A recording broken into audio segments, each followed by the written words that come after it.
بسم اللہ الرحمن الرحیم۔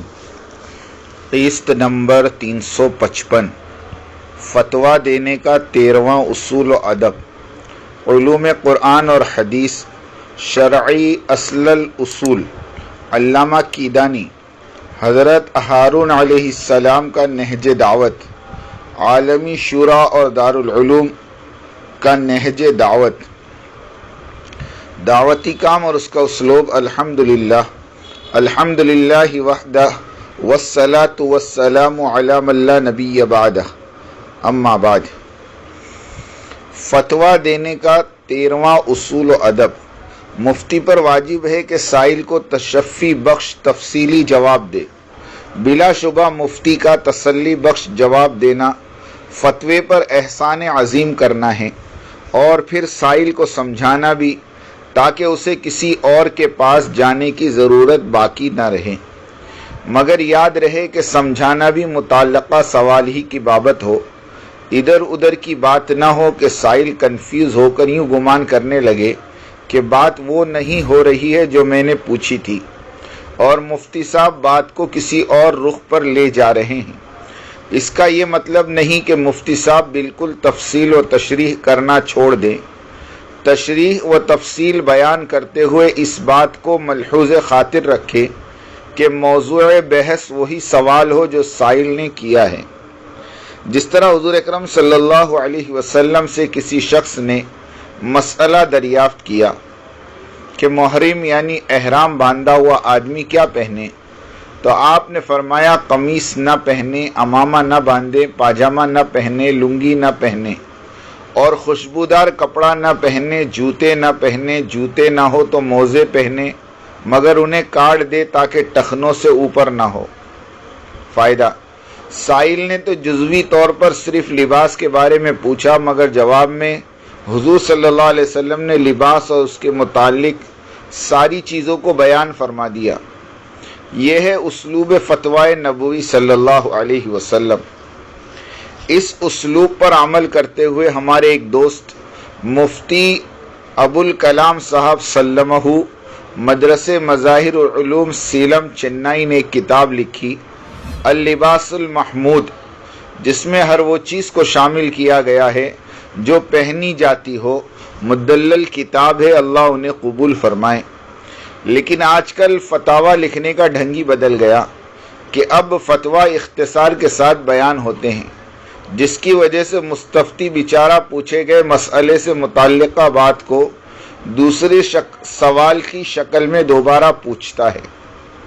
فائدہ: فتویٰ خدمت کے جذبے سے دیا جاتا ہے، نہ کہ ڈیوٹی سمجھ کر، اور فتوے میں مسئولہ بات سے متعلق ہر طرح کی معلومات فراہم کی جائے۔ مستفتی کے رفیق بن کر فتویٰ دیا جائے، نہ کہ رقیب، اس لیے کہ فتویٰ دینا عین عبادت ہے، اور عابد مسجد کا احترام اس لیے کرتا ہے کہ وہ عبادت کی جگہ ہے۔ اسی طرح مستفتی کا بھی احترام ملحوظ رہے کہ اس کے استفتاء کی وجہ سے مفتی صاحب کو فتویٰ دینے کا موقع ہاتھ آیا۔ داعی اور علوم قرآن و حدیث۔ دعوت والے علم کی روشنی میں دعوت دے، تجوید سیکھے، قرآن مجید کو ترجمے سے پڑھے۔ علم صحیح تو تبلیغ بھی صحیح۔ روزانہ کے سارے اعمال دینی ہوں کہ دنیاوی، علم کی روشنی میں ادا ہو۔ تبلیغ کا تیسرا نمبر۔ دعوت و تبلیغ کے تیسرے نمبر یعنی علم و ذکر کا مقصد ہی یہی ہے کہ ہر کام کو علم کی روشنی میں اللہ کے دھیان کے ساتھ ادا کریں۔ علم والی دعوت میں ترقی ہے۔ قرآن اور حدیث سے بیان کرے۔ 6 باتوں کو یاد کرنے کے لیے منتخب احادیث سے بہتر کوئی کتاب نہیں۔ قرآن اور حدیث لازم و ملزوم ہے، اس لیے کہ قرآن اللہ کا حکم ہے تو حدیث اس کی تشریح ہے، اور سنت حکم الہی کی تعمیل ہے، اور تعمیل احکام الہی اس وقت ممکن ہے جب کوئی کر کے دکھائے۔ حضور صلی اللہ علیہ وسلم نے قرآن پر عمل کر کے دکھایا، اور اپنے ساتھیوں یعنی صحابہ کو عمل کرنا سکھایا، اور صحابہ نے اپنے بعد والوں کو سکھایا، اور بعد والوں نے یہ سلسلہ سیکھنے سکھانے کا جاری رکھا، اور الحمدللہ یہ سلسلہ آج تک جاری ہے، اور انشاءاللہ آئندہ بھی جاری رہے گا۔ اصل الاصول، قرآن مجید کو حدیث اور سنت رسول صلی اللہ علیہ وسلم کے بغیر نہیں سمجھا جا سکتا۔ اللہ تعالیٰ کا ارشاد ہے، ما آتاکم الرسول فخذوہ وما نہاکم عنہ فانتہوا واتقوا اللہ ان اللہ شدید العقاب۔ تمہیں جو کچھ رسول دے اسے لے لو، اور جس سے منع کرے اس سے رک جاؤ، اور اللہ سے ڈرتے رہو، یقیناً اللہ تعالیٰ سخت عذاب دینے والا ہے۔ یہ آیت کریمہ شرعی احکام کی روح سے دین کی اصل الاصول کی حیثیت رکھتی ہے۔ قرآن مجید کے معنی اور مفہوم، تفسیر و مطالب سب کچھ ہم حضور صلی اللہ علیہ وسلم کے ذات گرامی سے ہی لیں گے، اس لیے کہ قرآن مجید اللہ تعالیٰ کی طرف سے چلا۔ جبرائیل امین نے اسے لے کر حضور صلی اللہ علیہ وسلم کے قلب اطہر پر اتارا، اور حضور صلی اللہ علیہ وسلم نے احتیاطی طور پر جبرائیل کو سنایا۔ جبرائیل نے سنا اور اس کے صحیح ہونے کی تصدیق کی۔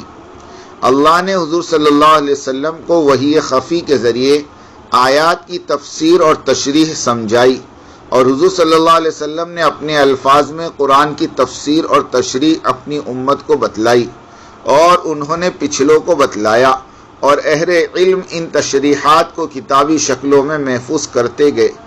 اس طرح قرآن مجید اور احادیث مبارکہ کی حفاظت کا سلسلہ چلا آ رہا ہے۔ حضور صلی اللہ علیہ وسلم نے فرمایا کہ آگاہ رہو، مجھے قرآن اور کتاب دی گئی، اور اسی کی طرح ایک اور چیز بھی دی گئی ہے، یعنی حدیث۔ قرآن مجید کی حفاظت کا ذمہ اللہ نے لیا، اور حدیث کی حفاظت کے لیے اللہ نے اپنے بندوں کو چنا۔ تقریباً 8 لاکھ محدثین گزرے ہیں کہ جنہوں نے اپنی زندگیاں کھپا دی خدمت حدیث میں۔ امام مسلم رحمۃ اللہ علیہ فرماتے ہیں کہ ہم لوگ انسان بھول اور خطا ہمارے خمیر میں ہیں۔ ہو سکتا ہے کوئی صحیح حدیث غلطی سے ضعیف احادیث کے ڈھیر میں دب کر رہ گئی ہو، مگر یہ ناممکن ہے کہ کوئی ضعیف حدیث صحیح احادیث کے زمرے میں آ گئی ہو۔ مقدمہ صحیح مسلم۔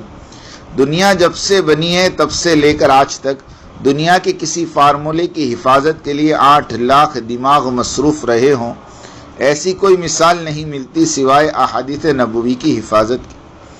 اصول دین کو سمجھنے اور ماننے کا دار و مدار احادیث صحیحہ ہی پر موقوف رہا ہے، جیسے عقیدہ، حلال و حرام اور عبادات اور معاملات وغیرہ میں احادیث صحیحہ ہی کا راج ہے۔ البتہ فروعیات میں امت مسلمہ فقہ کی محتاج رہی ہے اور تا قیامت رہے گی۔ فقہ میں جن باتوں کا تعلق صراحتاً یا کنایتاً حدیث سے ملتا ہے، اس میں کسی بڑے اختلاف کا مسئلہ ہی نہیں رہتا۔ ہاں، وہ مسائل جنہیں احادیث میں نہیں پایا جا سکتا تو ان میں قیاس اور اجتہاد کا دروازہ لا محالہ کھل جاتا ہے۔ یہ اس لیے نہیں کہ اختلافی محاذ آرائی کا میدان سجایا جائے، بلکہ اس لیے کہ امت مسلمہ کے لیے آسانیاں پیدا کی جائے اور وسعت دین کی عطا کردہ آسانیوں سے فائدہ اٹھایا جائے۔ فرمایا رسول اللہ صلی اللہ علیہ وسلم نے کہ میں ایسی شریعت دے کر بھیجا گیا ہوں جو سیدھی سادی ہے اور وسعت والی اور بہت ہی درگزر کرنے والی ہے۔ مسلمانوں کے فرقے اتنے بڑے سواد اعظم میں پھیلی ہوئی 250 کروڑ کی تعداد والی امت میں صرف 2 ہی فرقے، شیعہ اور سنی کا ہونا، یہ بھی کوئی فرقہ بندی ہے۔ یہودیوں کی تعداد بمشکل 1.5 کروڑ ہے ساری دنیا میں، اور ان میں درجنوں فرقے ہیں۔ رہا مسلکی تفرقہ، یعنی حنفی، شافعی، مالکی، حنبلی، تو یہ تفرقہ بازی نہیں ہے اور نہ ہی یہ اختلاف ہے، بلکہ انہیں فقہی اصطلاح میں ترجیحات کہتے ہیں۔ اس کی مثال بالکل اس طرح سے ہے جیسے ہم کسی کے دسترخوان پر بیٹھے ہوں اور دسترخوان پر مختلف پکوان ہوں اور 100% حلال ہوں۔ کسی نے کباب، کسی نے چکن، کسی نے نہاری، کسی نے کوفتے کو ترجیح دی، اور ان سب نے اپنی اپنی ترجیحات اور پسند کی بنیاد پر کھایا۔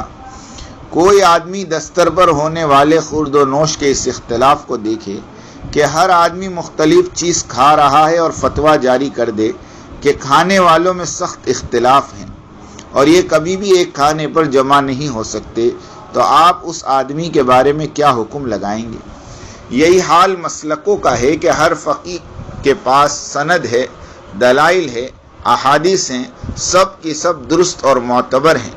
جس طرح دسترخوان پر سجی ہوئی چیزیں حلال اور جائز ہیں، اب بھلا یہ اختلاف کیسے ہوا؟ فائدہ: اصل جھگڑے کی وجہ کوتا نظری اور کم علمی اور ہٹ دھرمی ہے، جس کی وجہ سے کوئی کسی دوسرے کو درگزر کرنے کے لیے تیار نہیں۔ فائدہ: امت مسلمہ میں جوڑ باقی رہے، فرقہ بندی اور جھگڑے نہ ہوں، اس طرح کی سوچ اور فکر کرنے والے باقی نہیں رہے۔ علامہ کیدانی کا فتویٰ: حضرت ملا علی قاری رحمۃ اللہ علیہ کے زمانے میں علامہ کیدانی نامی ایک پائے کے عالم تھے۔ علماء کرام میں ان کی کتاب خلاصہ کیدانی مشہور ہے۔ علامہ کیدانی نے فتویٰ جاری کیا کہ نماز میں رفع سبابہ یعنی تشہد میں انگلی اٹھانا ثابت نہیں۔ سارے مشرقی یورپ سے لے کر خراسان اور افغانستان ترکستان تک لوگوں نے تشہد میں انگلی اٹھانا چھوڑ دی۔ علماء کرام سخت پریشان، سب کی نظریں ملا علی قاری رحمہ اللہ پر ٹکی ہوئی تھی کہ حضرت کیا فتویٰ جاری فرماتے۔ فتویٰ جاری ہوا کہ علامہ کیدانی کی بات پر اگر تعویل کا سہارا نہیں لیا گیا تو ان پر صریح کفر کا فتویٰ صادر ہو سکتا ہے، لہذا علامہ کیدانی کے اتنے سخت فتوے کو بھی تعویل کے ذریعے برداشت کر لیا جائے اور امت مسلمہ کو تفرقہ اور پھوٹ کے دلدل میں گرنے سے بچایا جائے۔ الحمدللہ کہ برداشت کر لیا گیا اور امت مسلمہ برباد ہونے سے بچ گئی۔ فائدہ: اس وقت کے تجزیہ نگار کہتے ہیں کہ اگر کفر کا فتویٰ لگا دیا جاتا تو لاکھوں آدمی آپس میں لڑ کر قتل ہو جاتے۔ لطیفہ: امت مسلمہ کو بڑی تباہی سے بچانے کے لیے چھوٹی باتوں کو برداشت کر لینا یہ بڑوں کی کمال بصیرت پر موقوف ہوتا ہے۔ حضرت ہارون علیہ السلام نے قوم کی بت پرستی کو برداشت کیا لیکن بنی اسرائیل میں تفرقہ نہ ہونے دیا۔ ان کا قول قرآن مجید میں ہے، انی خشیت ان تقول فرقت بین بنی اسرائیل۔ ہارون علیہ السلام نے موسیٰ علیہ السلام سے کہا، میں ڈرتا تھا کہ کہیں آپ یہ نہ کہہ دے کہ میں نے بنی اسرائیل میں تفرقہ پیدا کر دیا، پھوٹ ڈال دی۔ لیکن انتشار پسند عالمی شورا والوں نے اور دارالعلوم دیوبند والوں نے معمولی سے نظریات کو بہانہ بنا کر امت مسلمہ کی بڑی جماعت تبلیغ کو توڑ پھوڑ کر رکھ دیا۔ ہارون علیہ السلام کا نہج نبوت بنی اسرائیل کے شرک کو بھی برداشت کر گیا اور عالمی شورا دارالعلوم دیوبند مولانا ارشد مدنی کا نہج تبلیغ و دعوت تبلیغی مرکز نظام الدین اور اس کے امیر کی نہج سیرت طیبہ برداشت نہیں ہو سکا۔ اوراق سال سے بسی بسائی الیاسی تبلیغی جماعت کے پرکھچے اڑا کر رکھ دیے اور تبلیغی اتحاد کو پامال کر دیا۔ یہ تھی بصیرت مولوی ابراہیم صاحب دیولا اور ان کے ہم نواؤں کی، اور وقت کے سب سے بڑے مفتی ابو القاسم صاحب کی، اور خانوادہ حضرت حسین احمد مدنی کے صاحبزادے مولوی ارشد مدنی صاحب کی۔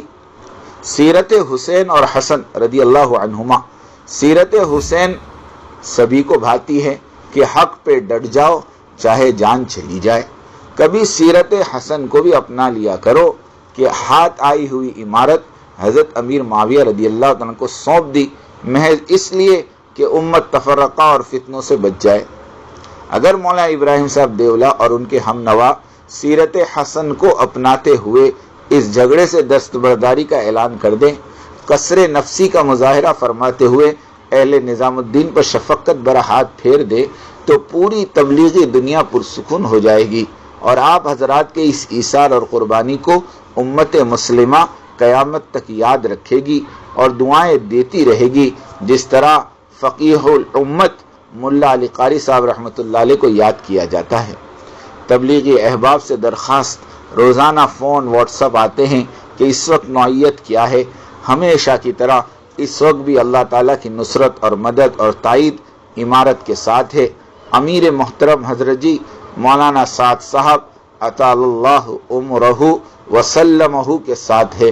آپ سب دعوتی محنت پر توجہ دے، قربانیوں میں آگے بڑھے، دعاؤں کا اہتمام کرے۔ تبلیغ کے دو اہم کام، جوڑنا اور جوڑنا، معافی مانگنا اور معاف کرنا۔ اللہ پاک ہم سب کو عمل کی توفیق عطا فرمائے۔ وآخر دعوانا ان الحمد للہ رب العالمین۔ میری بات توجہ سننی پڑے گی، بہت توجہ سننی پڑے گی۔ تم بات کو غلط مطلب نکالو گے اپنے ذہن سے، اور میرے ذہن میں جو مطلب ہے اس پہ غور نہیں کرو گے۔ یہ بڑی مصیبت ہے اس زمانے میں۔ بجائے جو میں چاہتا ہوں اس طرف توجہ کرنے کے اپنے دماغ میں جو کچھ لیے بیٹھے ہو اس کو غلط رخ پر لے جاؤ گے. سنو غور سے. بات کو سمجھنے کے لیے سب سے پہلے آدمی اپنے ذہن کو اور اپنے برتن کو اعتراض اور تردد اور اشکال سے خالی کرے. اس لیے کہ اگر کسی بات کو بھی مفہوم مخالف اور کسی بات کو بھی کسی دوسرے عمل کی تردید یا اس کی تنقیص یا اس کی افادیت کو کم سمجھنے کے سوء ظن کے ساتھ سنا گیا، نفع کی باتوں سے نقصان ہونا یقینی ہے. اس لیے سب سے پہلے ہم اس کی نیت کریں پوری بات سنیں گے، آگے پوری بات نقل کریں گے. آدھی سننا یہ بھی دین دعوت کے لیے ناقص، اور آدھی بات کا نقل کرنا یہ تو بڑے فساد کا ذریعہ ہے. اس لیے بہت توجہ کے ساتھ بات سننی ہے. اور اگر آپ نے ابھی تک ہمارا چینل سبسکرائب نہیں کیا تو فوراً سبسکرائب کیجئے، ساتھ ہی بیل آئیکن پر کلک کریں تاکہ مزید آنے والی ویڈیو ہیں وہ آپ کو وقت پر ملتی رہیں.